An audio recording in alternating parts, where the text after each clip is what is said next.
आपके सामने यहाँ स्क्रीन पे एक बच्चा दिख रहा है ना। He is doing meditation.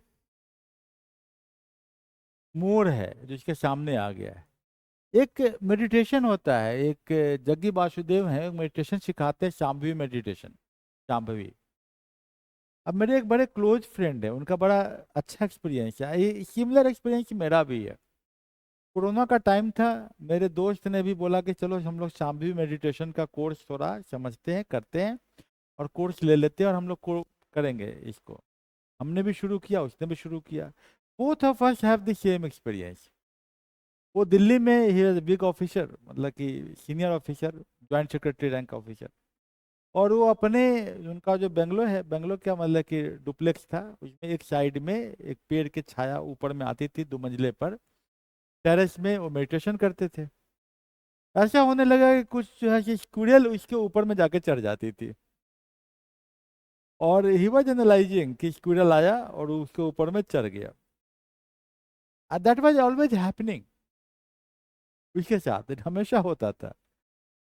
और मेरे साथ भी कुछ ऐसा ही हुआ कि मैं अपने गांव के छत पे था उस समय, मैं मेडिटेशन करता था। तो एक मैना जो है वो मेरे बिल्कुल नजदीक आ जाती थी, और आके गोद उद में अपना घूमने लगती थी, गोद पर से चढ़ते हुए नीचे उतर जाती थी, नीचे से उतर के ऊपर चली जाती थी।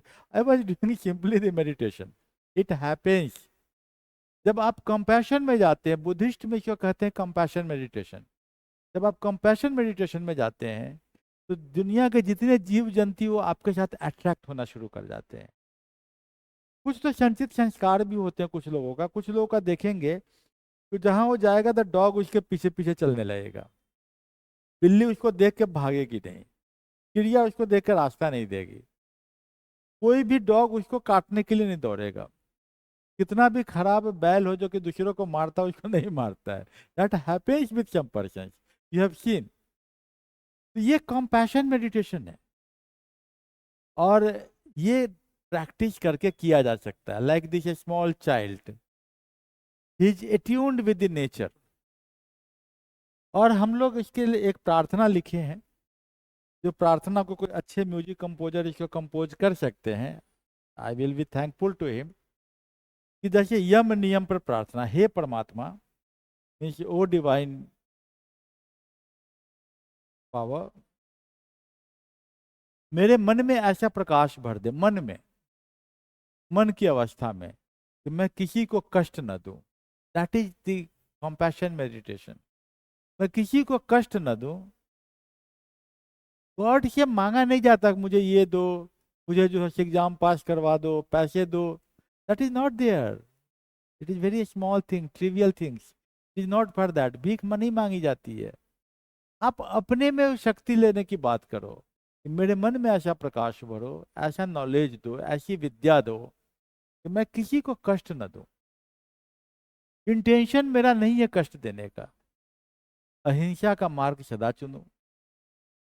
यम का पहला नियम क्या है? अहिंसा। अहिंसा का मार्ग सदा चुनूं, किसी को कष्ट न दूं, मेरा वचन सत्य और मधुर हो। सत्य और मधुर हो। सबसे सर्वोपरि क्या है? अहिंसा। अहिंसा परमो धर्म। अब इसको साधारण से उदाहरण में समझ लीजिए।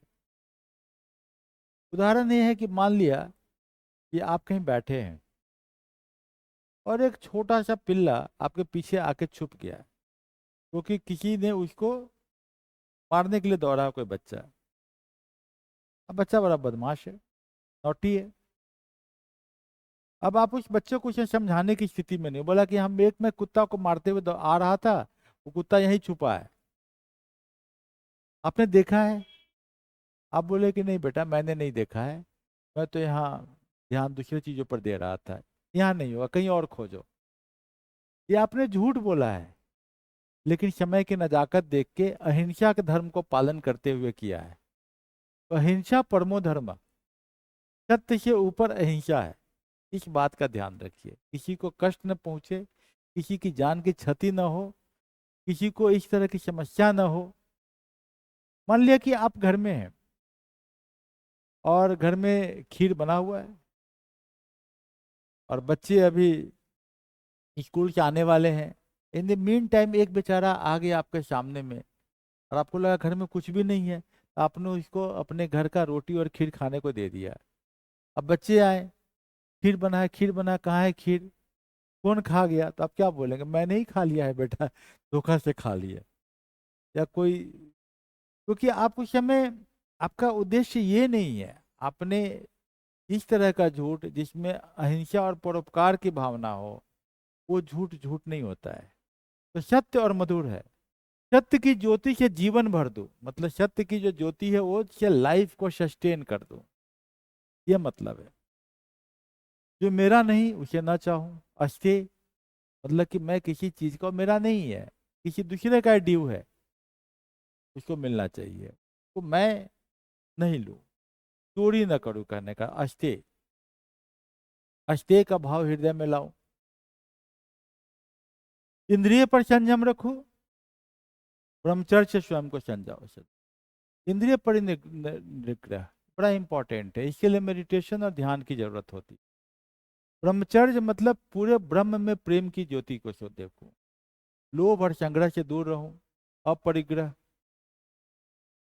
कि आपको संग्रह करने की प्रवृत्ति कम हो, शुद्धता प्रदान करो, शौच, यहाँ तक हम यम की बात कर रहे थे, अब हम दूसरा क्या है, शौच की बात करते हैं, कि शुद्धता प्रदान करो, मन और वाणी से शुद्ध रहे, मेंटल हाइजीन। अब मेंटल हाइजीन का रास्ता जो साधना से होता है, प्राणायाम से होता है। शौच से तन मन निर्मल कर, मेंटल हाइजीन वही, दिमागी रूप से शौच, साफ सफाई, जो मिला है उसमें संतोष दूं, उसी में संतोष करूं, हर परिस्थिति में संतुलन दूं, अनुशासन और तप का बल दे।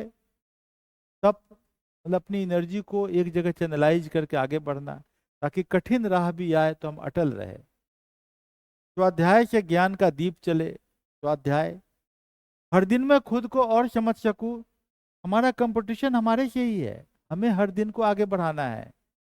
और हमारा हे ईश्वर, तेरे चरणों में समर्पण हो, ऑल ह्यूमिलिटी, कि हम हमेशा आपके प्रति साष्टांग दंडवत हो जाए, ईश्वर परिनिधान हो जीवन मेरा, तेरे ही दिशा में अर्पण हो, I will go for the divine consciousness. इस प्रार्थना को अपने जीवन का अगर सार बना लेते हैं, you understand that you will always create the right path, और आपका माइंड में डेविएशन कभी नहीं होगा। Okay, thank you.